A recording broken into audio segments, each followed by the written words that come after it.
Yo no sé, a lo mejor en unos años nadie se va a acordar de uno, pero yo creo que eso no es muy importante. Hay gente que requieren tener estatuas, que luego la gente pregunta, ¿y quién es ese cuate? A mí no me da por ahí.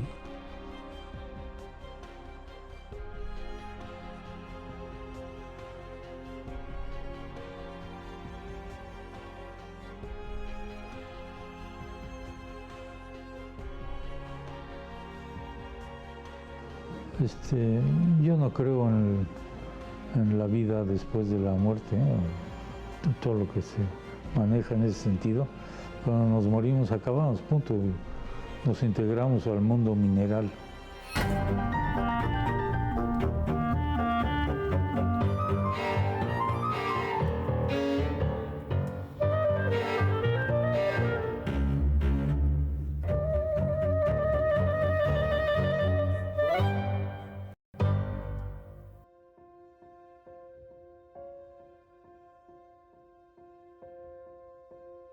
No es tan fácil vivir al lado de alguien que todo el mundo reconoce, porque además tiene un fenotipo que, vaya, todo el mundo lo reconoce inmediatamente.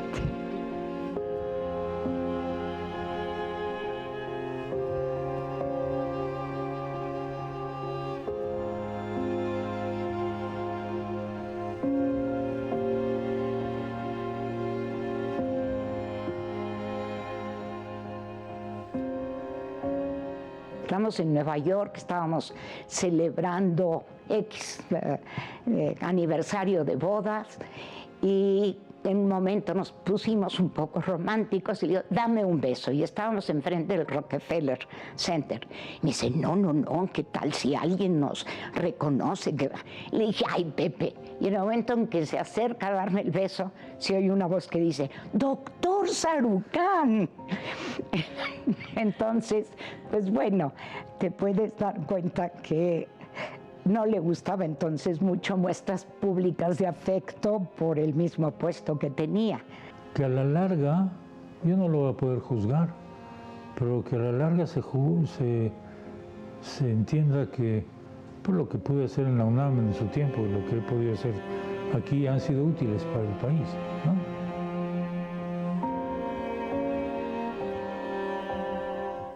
Absolutamente. A veces cuando me dicen, ¿es usted armenio? Le digo, no, soy mexicano. ¿Cómo es mexicano? ¿Sus padres? Sí, mis padres son armenios, fueron armenios. Y sin embargo me siento muy feliz de contar con la mezcla de dos culturas que me han ayudado, yo creo que a hacer las cosas mejor. Bueno, él se siente totalmente mexicano. En la familia siempre tenemos muy claros los genes que hay en nosotros de otros sitios en el mundo, pero el amor a México está clarísimo en la familia. Repito, porque dio la oportunidad tanto a sus padres como a mis padres de volver a rehacer su vida. Y eso es algo que genera en nosotros un gran amor por el país y un gran reconocimiento. Mis padres fueron armenios, murieron aquí en México, yo soy primera generación nacido en México. Entonces está todo el caudal de la comida del cercano oriente, de los Balcanes, ¿no? Que es la que domina en esa zona, que es muy diversa. Y luego a eso, pues mi madre añadió muchos elementos de la comida mexicana, pues estábamos en México. Y bueno, me he casado con una hija de refugiados españoles, catalanes. Ahí viene otra parte de la experiencia gastronómica. Y a mí nos gusta cocinar, entonces es muy amplio. Lo que me preocupa con todo esto es que cuando voy a un restaurante encuentro que lo que me dan no me gusta, me gusta lo que comí en mi casa. Siempre lo tengo como punto de comparación y entonces a veces es un poco frustrante. Lo llevé a comer unas tortas al Instituto de Investigaciones Biomédicas cuando él era director del Instituto de Biología. Y ya varios días después me confesó que pues él no comía tortas nunca, ¿no?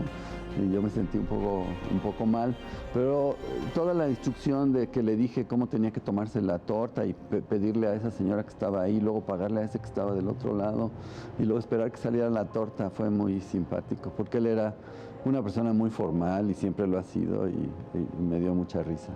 Me gusta la comida que tiene un elemento cultural metido en ello, ¿no? No los sándwiches de jamón y queso, no las hamburguesas, no, sino comida que sale del conocimiento y de la vida cultural de una sociedad, cualquiera.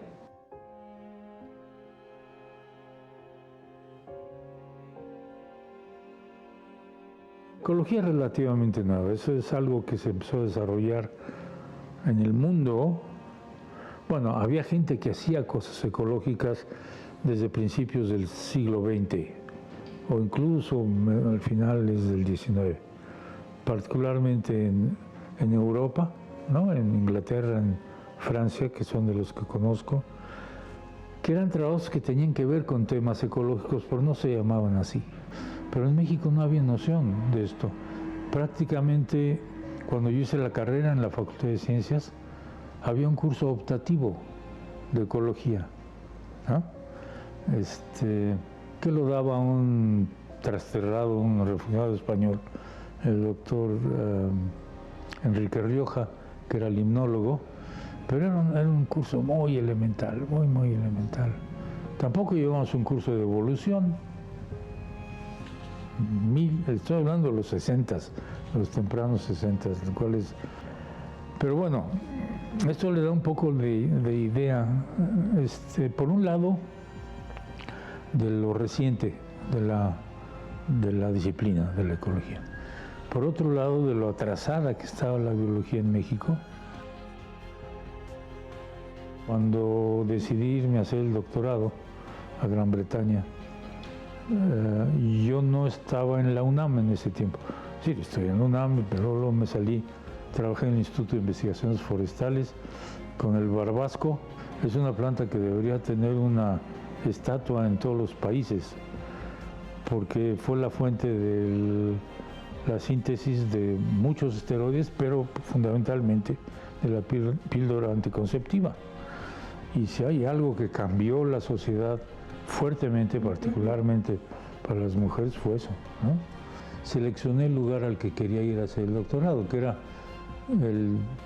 ir con el gurú más importante, ir a la meca de la ecología de poblaciones que estaba en Gran Bretaña, en Gales, ¿no? En el norte de Gales.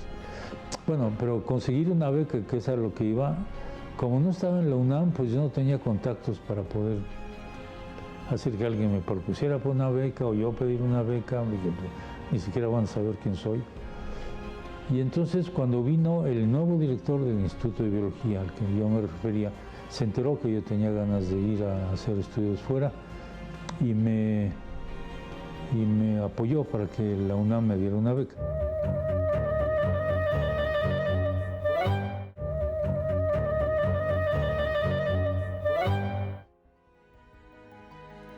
Pero antes de eso, no existía el CONACYT. Estoy hablando de los 60, la mitad de los 60, un poco después. Había una institución que se llamaba el Instituto Nacional de la Investigación Científica, INIC, que daba becas, pocas, pero daba becas. Entonces me metí mi solicitud ahí y al mes o cosas así recibí una carta diciendo que qué bueno porque pues, mi currículum era interesante y ya para entonces tenía un par de publicaciones, algo que no es común para alguien que va a salir a hacer eso, pero que lamentaban decirme que la ecología no estaba entre las prioridades del país para dar becas, ¿no? Bueno, esto es un muy buen síntoma de lo que, o ejemplo de lo que se consideraba en ese tiempo, ¿no? La ecología era una cosa muy esotérica, muy rara. Sí, él empezó siendo muy crítico de su investigación doctoral y de la investigación de sus alumnos. O sea, es un científico muy crítico, que es lo que uno esperaría de un científico. Y de esa manera se ha desarrollado toda su vida.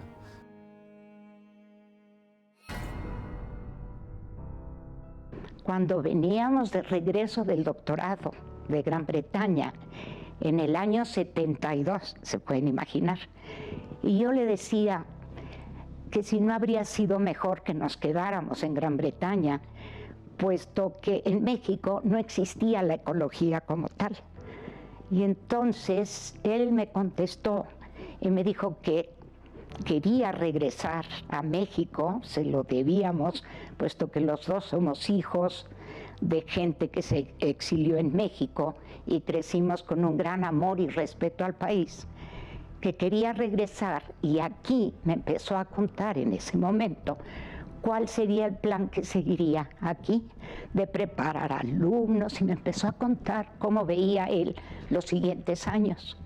Y exactamente lo que me dijo que eran sus planes fue finalmente lo que ocurrió.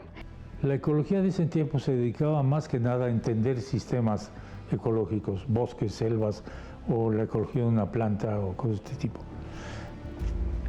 La aplicación de ese conocimiento no se pudo dar hasta que hubo un cuerpo de conocimiento suficientemente amplio y diverso para empezar a usar ese conocimiento para resolver problemas.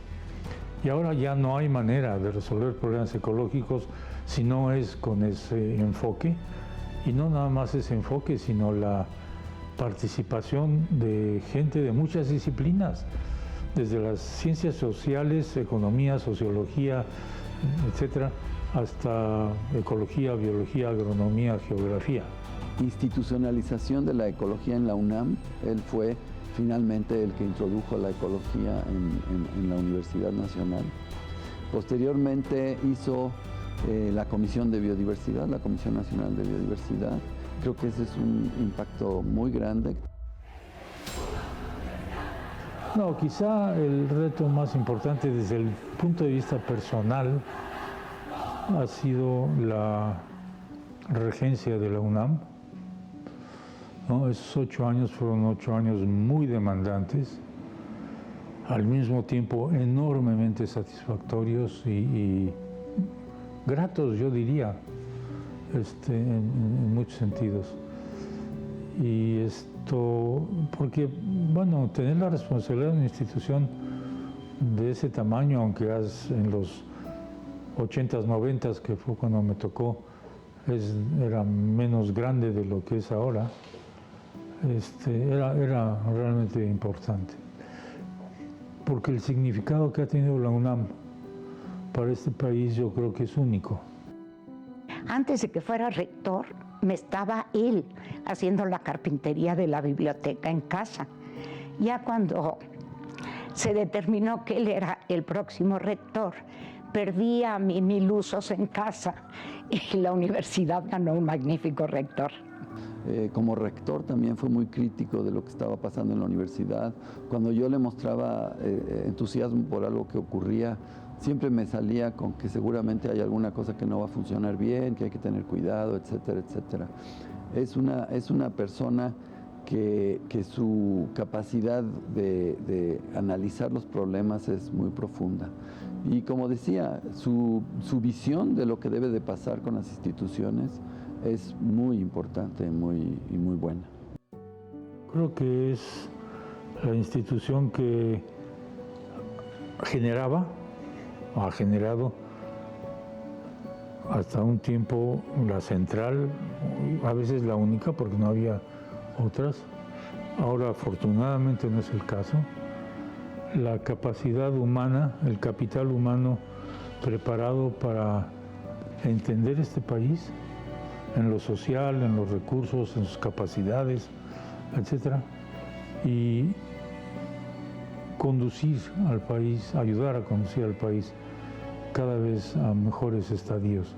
Su impacto en los mecanismos de evaluación de las instituciones educativas, de tal manera que los estímulos a la productividad y el reconocimiento de la calidad académica se estableció como un parámetro para el futuro. Realmente estos mecanismos siempre tienen problemas, pueden tener defectos, pero en realidad la idea de hacer la evaluación y de con ello evaluar a los diferentes participantes en la universidad es muy loable y creo que se la debemos a él.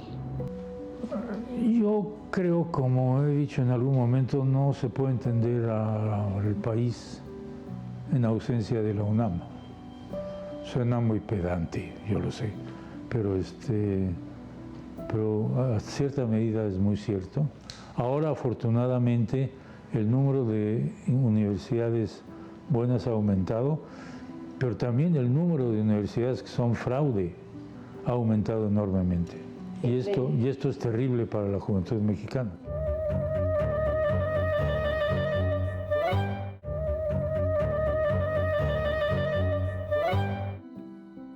Esta habilidad suya de ver hacia adelante y privilegió en todo momento la academia sobre todo lo demás. Y nunca lo vi como rector actuar con un aquí estoy yo. No, siempre era la UNAM por delante. Nunca se preocupó por lo que a él personalmente le pudiera beneficiar el ser rector, sino ver la rectoría, el ser rector, como un medio de encauzar a la UNAM por donde él sentía que debía de ir. Nunca, y esto fue algo que aprendí muy claramente en la rectoría, nunca hice cosas para que me las agradecieran. La UNAM, que ha sido nuestra casa, en esta familia no late un corazón, late un puma, y hemos tenido siempre un gran amor por la universidad y un gran agradecimiento, porque a ella le debemos lo que somos. Una de las cosas que más extrañé cuando estuve en la rectoría, en esos 8 años, y un poco antes también, fue poder leer literatura, novelas, ¿no? Me encantaban. Yo empecé a leer, quizá mis primeras lecturas en serio fue cuando tendría, no sé, 8 o 9 años, con Salgari, ¿no?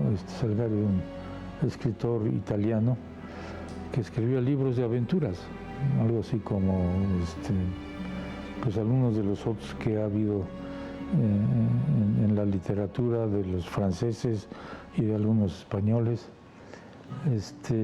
Pero Salgari tenía una serie de libros de, ¿cómo se llama? Sandokan, además me parecía que era primo mío Sandokan. Los tigres de la Malasia, el estrecho de Torres. Digo, irse a esas zonas, imaginarse cómo era el sureste de Asia y los piratas. La diversidad biológica no es más que la naturaleza a nuestro alrededor y nosotros somos parte de ello. Somos también biodiversidad, además de que hemos generado otra diversidad que es la cultural.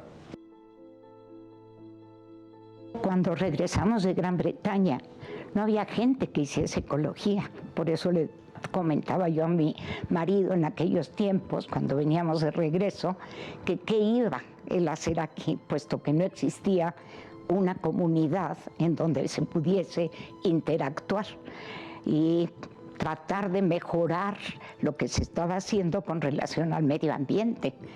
En aquel entonces, yo incluso me acuerdo, había una oficina gubernamental que era tala y desmonte de bosques. ¿Te imaginas lo que ha cambiado el concepto del cuidado al medio ambiente? Y hay una historia de cómo surge CONAVIO. Y es enormemente, una cosa totalmente coyuntural. Yo había sido antes director del Instituto de Biología y luego pues, tomé la rectoría de la UNAM. Y un año después, o año y medio, a fines de 91, recibí una llamada del entonces presidente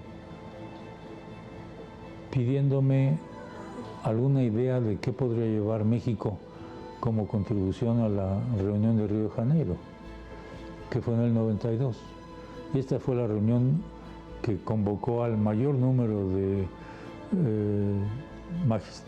primeros ministros, presidentes, ¿no?, de representantes de los países, y que justamente tenía que ver con biodiversidad, y un poco más amplio, porque también de ahí surge toda la parte que tiene que ver con cambio climático.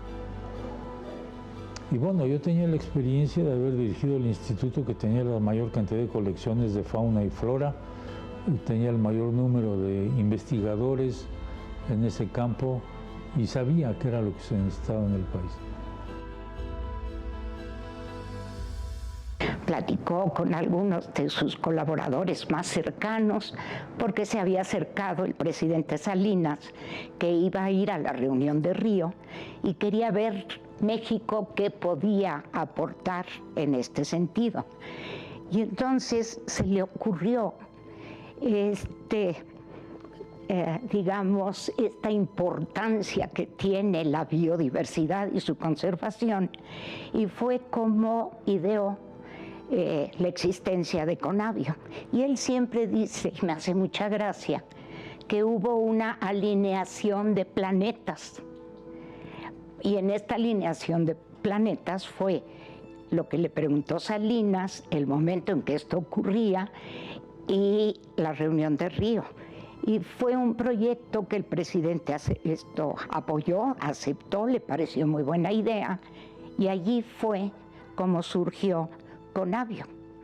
Conavio es una gemación, vamos a llamarle, ¿no?, de la universidad, por la gente que estuvo involucrada desde el inicio, aunque la relación con la UNAM pues es simplemente como de cualquier otra institución. Pues los aportes que han sido muy importantes tienen que ver con la biodiversidad, la sensibilidad de la sociedad a la biodiversidad, la importancia que le da a que la ciencia funcione para que la sociedad viva mejor, que la gente viva mejor, y sin duda su capacidad crítica para analizar los problemas de manera muy seria y sobria y tratar de buscar soluciones. Después de que me da gusto lo que hago, de que no es una chamba, es una ocupación intelectual, por un lado. Por otro lado, quizá esto es la impronta de haber sido profesor en la universidad. Encuentro el contacto con los jóvenes como algo muy rejuvenecedor. Muchas veces he dicho que el amigo que buscaba la fuente de la eterna juventud en la Florida nunca había ido a una universidad, tenía que haber ido a una universidad para encontrarla ahí.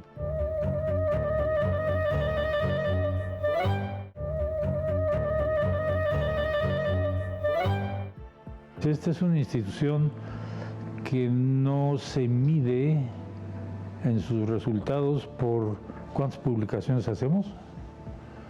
Sí hacemos, sacamos muchas publicaciones, pero no es el medidor crítico.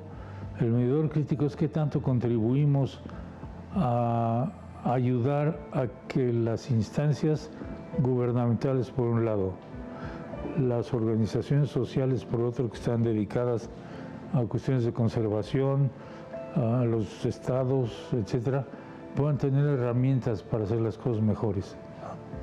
Y qué tanto influimos en generación de reglamentos que racionalizan el cuidado y el uso de la diversidad biológica. Si yo no hubiera estado como director, o el presidente no hubiera tenido esa inquietud o interés, no sé cómo llamarle, no sé, a lo mejor Conavio no existiría. Donde pone la mirada y el dedo, hay cambios que uno dice, caramba, qué bien. La cosa es que hay que reconocer esas alineaciones de planeta para poderlas aprovechar, y es lo que hice en ese tiempo.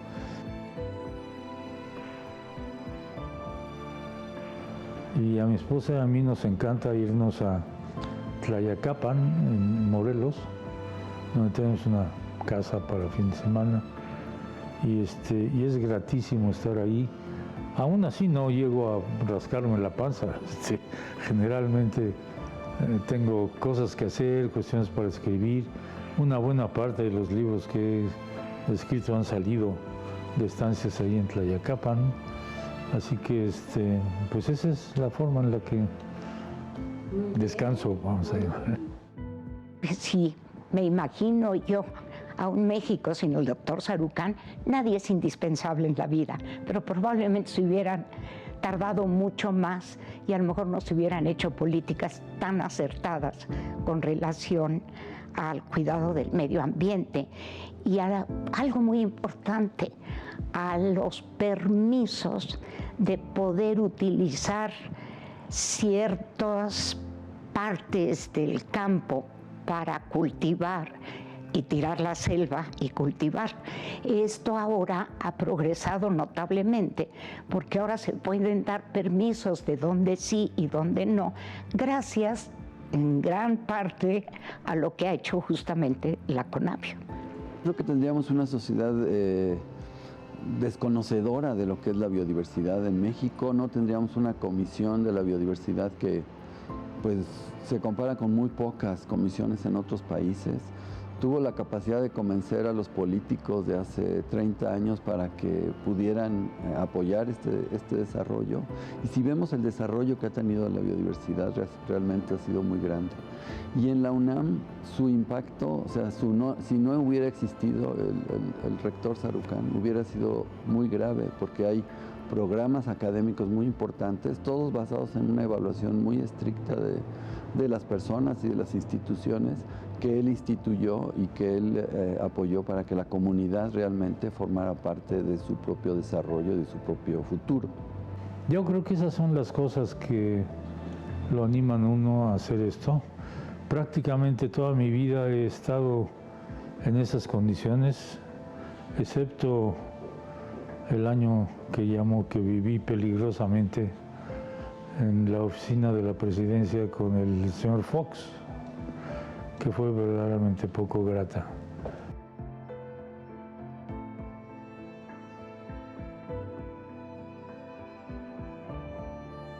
Es la congruencia entre lo que dice que se debe de hacer y que él entonces hace, y lo que dice que no se debería de hacer y que él nunca lo hace. Esa congruencia me parece sensacional. Es extremadamente humano, es una persona muy comprensiva. Yo desde muy joven, como él ya me conocía, le contaba mis cuitas. Y me acuerdo que cuando le contaba cosas que me pasaban en mi vida personal, él siempre mostraba mucha comprensión. Realmente es una gente muy cálida, que uno se siente protegido cuando conversa con él y siente que las cosas del mundo, los problemas se van a resolver pues más fácilmente que si no estuviera él. Sí, medité mucho lo que tenía que hacer. En alguna ocasión debo haberme equivocado, sin duda. Pero una vez que estaba claro y tenía todos los pelos de la burra en la mano para tomar una decisión, lo hacía. Y si alguien decía gracias por eso, oh, qué grato. Y si no, no me importaba. Lo importante es sentir que uno está haciendo lo que la responsabilidad del momento le demanda, con el mejor de los conocimientos, con la mejor voluntad, con la mejor intención